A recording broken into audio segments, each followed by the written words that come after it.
जय भवानी जय शिवराय.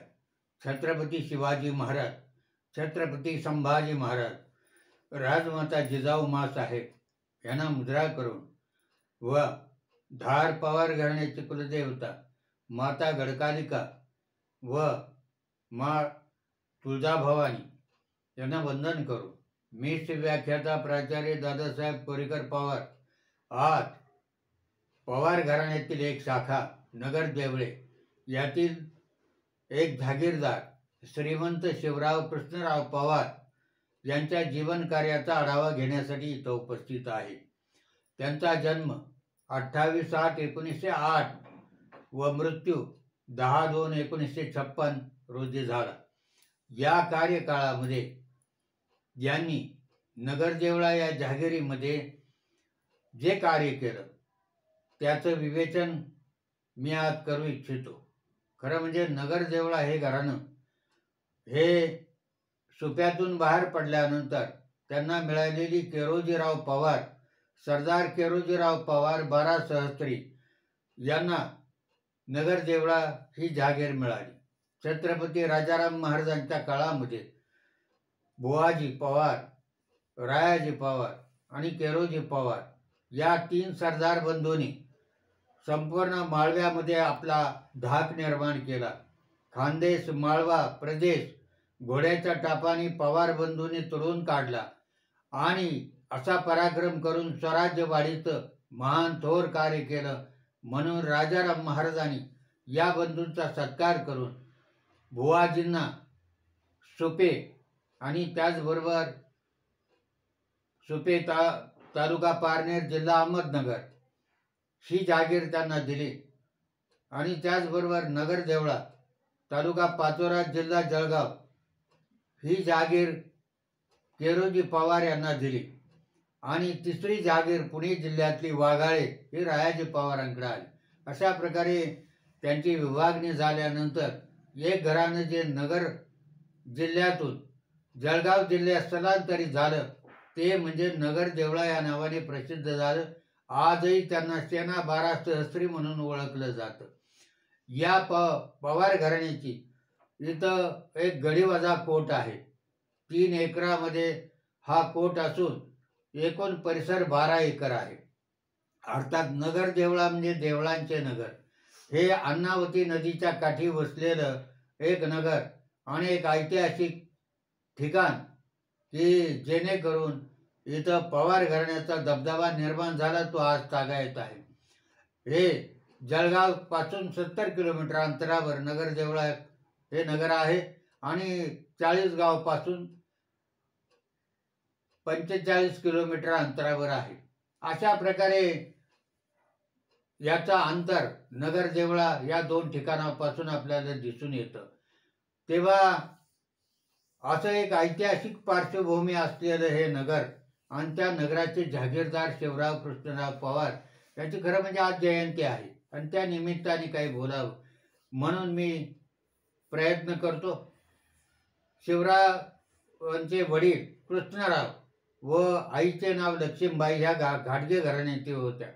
शिवरावांचं शिक्षण हे पुण्यामध्ये सेंट हेलिना येथे झालं आणि वडील वारल्यानंतर त्यांचं पुढचं शिक्षण हे बडोदामध्ये झालं.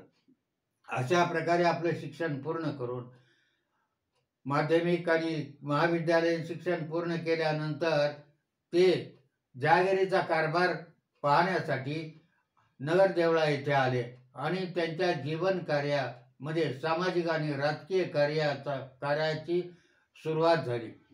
तेव्हा सुरुवातीला त्यांना एक पद मिळालं ते म्हणजे जिल्हा लोकल बोर्डाचे अध्यक्ष पूर्व खानदेश अशा प्रकारच्या पदावरती ते रुजू झाले आणि 1935 ते 1937 या 2 वर्षाच्या काळामध्ये त्यांनी काम केलं. या घराण्याचा ठसा कायमचा या जिल्ह्यावरती वसलेला आहे कारण हे एक ऐतिहासिक घराणं आहे आणि ऐतिहासिक घराण्याबरोबर राजकीय पार्श्वभूमी त्याला निर्माण झाली आपल्या काळामध्ये. कारण हा काळ ब्रिटिशांचा काळ आहे. शिवराव कृष्णराव पवारांचा काळ हा ब्रिटिशांचा काळ आहे आणि या काळामध्ये एक संस्थानिकाचा दर्जा निर्माण झाल्यामुळे अर्थातच संस्थानिकांना काही अधिकार होते आणि पुढे त्यांना वेगवेगळ्या पदावरती हे स्थानापन्न केलेलं दिसून येतं. 1941 साली जळगाव जिल्हा लोकल बोर्डाचे ते अध्यक्ष झाले आणि सन 1937 साली बादशाह 6वा जॉर्ज, इंग्लंडचा बादशाह जॉर्ज याचं राज्यारोहण समारंभ होता. या प्रसंगी शिवरायांचं कार्य पाहून त्यांना रौप्य पदाने सन्मानित करण्यात आलं. अशा प्रकारे त्यांच्या कार्याची सुरुवात झाली. अगदी तरुणपणीच त्यांनी कार्य करायला आपल्या जहागिरीमध्ये सुरुवात केली आणि ब्रिटिश अंमल जरी असला तरी त्यांना आपल्या जहागिरीपुरतं कार्य करता येत होतं. वेगवेगळ्या पदावरती त्यांची नेमणूक झाली. त्यांना लोकांनी प्रतिसाद दिला. दुसऱ्या महायुद्धाच्या काळामध्ये 1939 ते 1945 त्यांनी सैन्य भरतीचं काम केलं. त्यांना ब्रिटिश सरकारने एक ऑनररी ऑफिसर म्हणून पद बहाल केलं आणि त्या काळामध्ये दुसरं महायुद्ध सुरू झालं. दुसरं महायुद्ध सुरू झाल्यानंतर भारतामधून इंग्रजांना मदत व्हावी म्हणून महात्मा गांधींना लोकांना, तरुणांना सैन्यामध्ये भरती होण्याचं आवाहन केलं आणि ठिकठिकाणच्या लोकांनी, ठिकठिकाणी ज्या जागीरदार होते, वतनदार होते यांनी मदत केली. याचं कारण असं आहे की महात्मा गांधींना वाटायचं की आपला देश ब्रिटिशांचा विजय झाला किंवा मित्र राष्ट्रांचा विजय झाला, शत्रू राष्ट्र पराभूत झाले. कारण जर्मन, जपान ही राष्ट्र इटली वगैरे विरोधात होती आणि अमेरिका, इंग्लंड, रशिया वगैरे राष्ट्र एका बाजूला होती. या राष्ट्राच्या बाजूने आपण जर मदत केली तर पुढे आपला देश स्वतंत्र होईल. या धोरणाने गांधीजींनी आदेश दिलेला होता आणि त्याप्रमाणे सेनेची भरती सुरू होती आणि हे काम जळगाव जिल्ह्यामध्ये यांनी शिवराव पवारांनी केलं आणि त्यांना सरकारने त्यावेळच्या मानाचं पद सुद्धा दिलेलं होतं. नगरदेवळा म्हणून एक संपन्न ग्रामपंचायत होती आणि आजही आहेत. त्या काळामधल्या या ग्रामपंचायतीचं सरपंच पद त्यांनी 21 वर्ष भोगलं किंवा उपभोगलं किंवा त्या सरपंच पदावर ते कार्यरत होते. आणि या काळामध्ये, कारण भोगण्याचं पद हे स्वतःसाठी नसून समाजासाठी असतं, या काळामध्ये त्यांनी अनेक प्रकारची सामाजिक कार्य केली. आपल्या या जुन्या जहागिरीमध्ये सुधारणा करण्याचं काम केलं. त्याचा विकास व्हावा, लोकांना सुखसोयी मिळाव्यात वगैरे अनेक गोष्टी डोळ्यापुढे ठेवून एक आदर्श ग्रामपंचायत कसं होईल याचा प्रयत्न केला आणि सर्वसामान्य लोकांना वाचनाची सोय व्हावी, लोकज्ञानी व्हावी. कारण पुस्तकं किंवा ग्रंथ वाचल्याशिवाय लोक शहाणे होत नाहीत आणि त्या काळामध्ये सर्वसामान्य समाज हा शिक्षणापासून वंचित होता आणि ज्यांना जे शिक्षित होते त्यांना ग्रंथ संपदा मिळत नव्हती, पुस्तकं मिळत नव्हती. म्हणून त्यांनी लक्ष्मीबाई पवार लायब्ररीची, ग्रंथालयाची स्थापना केली आणि लोकांना वाचण्याची सोय केली. ते मातोश्री, त्यांच्या मातोश्री लक्ष्मीबाई यांच्या नावाने ते सुरू करण्यात आले.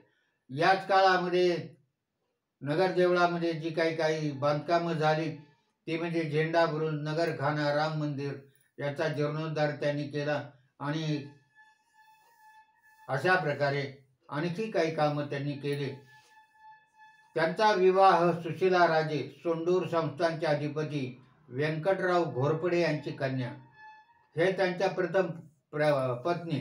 त्यांचे 2 विवाह झाले आणि दुसरा विवाह माणिकबाई, हे मालेगाव येथील कृष्णसिंह शिंबूसिंह जाधवराव यांची कन्या यांच्याबरोबर झाला. त्यांना एक पुत्र झाला, तो म्हणजे कृष्णराव उर्फ बाळासाहेब. यांचा जन्म 1941 साली झाला. अशा प्रकारे इथपर्यंत आपल्या जीवनामध्ये त्यांना फार आयुष्य लाभलं नाही, परंतु जे आयुष्य लाभलं त्या आयुष्याच्या काळामध्ये त्यांनी आपलं कार्यकर्तृत्व दाखवून दिलं. आणि विशेषतः छत्रपती शिवाजी महाराजांच्या काळामध्ये उदयाला आलेलं हे घराणं साबुसिंग महाराजांच्या रूपान साबुसिंगाने सुपाया वसवलं. सुपेकर म्हणूनच त्यांची ओळख आहे. परंतु त्यांच्यानंतर त्यांचे पुत्र कृष्णाजींनी आपल्या काळामध्ये छत्रपती शिवाजी महाराजांच्या काळामध्ये एक मातबर सरदार, पागेचे सरदार म्हणून त्यांच्या मुख्य सरदारामध्ये गणना होती आणि त्यांची ही मुलं तिन्ही बुवाजी, रायाजी आणि केरोजी अशा प्रकारचा एक इतिहास आहे. सर्व मुलं पराक्रमी होती आणि छत्रपती शिवरायाच्या काळामध्ये हे दक्षिण मोहिमेमध्ये सामील झालेले होते. अशा प्रकारचा एक ऐतिहासिक त्यांची पार्श्वभूमी आहे. आणि याच घराण्यापैकी पुढे केरोजी पवारांना जी जहागीर मिळाली ती नगर देवळे आणि त्यांच्या वंशजाने त्यांच्या नावलौकिकात भर घातला. विशेषतः मला सांगायला आवडेल की माझं गाव शिरूर तालुक्यामध्ये आमच्या भागामध्ये वाघाळे हे घराणं स्थायिक झालं आणि त्यामध्ये कोरेकर पवार आणि अनेक प्रकारचे बदललेल्या आडनावाचे अनेक घराणे या शिरूर तालुक्यामध्ये आहेत. ढवळे पवार आहेत, निंबाळकर पवार आहेत आणि त्याचबरोबर हे घराणं जसं इथं स्थायिक झालं रायाजींचं म्हणून, तसंच नगर देवळा येथे शिवराव पवारांनी जे कार्य केलं त्यांचे पूर्वज केरोजी पवार. आणि विशेषतः मला सांगायला हरकत नाही की माझी सासूरवाडी मुक्काम पोस्ट पळवे, तालुका पारनेर, जिल्हा अहमदनगर येथे केरोजी पवार, सरदार केरोजी पवार बारासह स्त्रियांची समाधी आहे. म्हणजे त्याला एक पार्श्वभूमी आहे की त्यांचं निधन हे पळवे, तालुका पारनेर, जिल्हा अहमदनगर येथे झालं असावं. कारण ज्या अर्थी तिथं त्यांचं चबुतरा किंवा छत्री उभारलेली मी पाहिलेली आहे प्रत्यक्ष जाऊन. तेव्हा अशा प्रकारचं हे एक पराक्रमी घराणं आणि त्यातील एक शिवराव कृष्णराव पवार हे यांनी आपल्या मर्यादित आयुष्यामध्ये सुद्धा उत्तम कार्य केलं. 10/2/1956 रोजी त्यांचं हृदयविकाराने निधन झालं. त्यांचे पुत्र बाळासाहेब उर्फ कृष्णराव उर्फ बाळासाहेब पवारांनी त्यांच्या वडिलोपार्जित घराण्याची सर्व शस्त्र, कट्यारी, भाले, भांडी, नाणे वगैरे सर्व गोष्टी उत्तर महाराष्ट्र विद्यापीठाला दिल्या आणि एक पुराण वस्तू संग्रहालय काढण्याची व्यवस्था केली. त्यामुळे आपल्या घराण्याचा वारसा लोकांच्यापर्यंत जावा, लोकांना माहिती व्हावं. आणि हे एक ऐतिहासिक घराणं आहे. हे सर्व जगाला त्या जळगाव जिल्ह्यामध्ये तर प्रसिद्ध आहे. आणखी जे पर्यटक येतील त्यांना पाहायला मिळावं या दृष्टीनं त्या संग्रहालयाची स्थापना करण्यात आली. अशा प्रकारे शिवराव पवार आणि त्यानंतर कृष्णराव पवार त्यांचे पुत्र यांनी आपल्या जीवनामध्ये जे कार्य केलं त्यांचा आढावा घेण्याचा अल्पसा मी प्रयत्न केला. तेव्हा अशा या थोर जागीरदार घराण्यातील जागीरदार शिवराव कृष्णराव पवार यांना मनाचा मुजरा करून थांबतो. जय हिंद, जय महाराष्ट्र.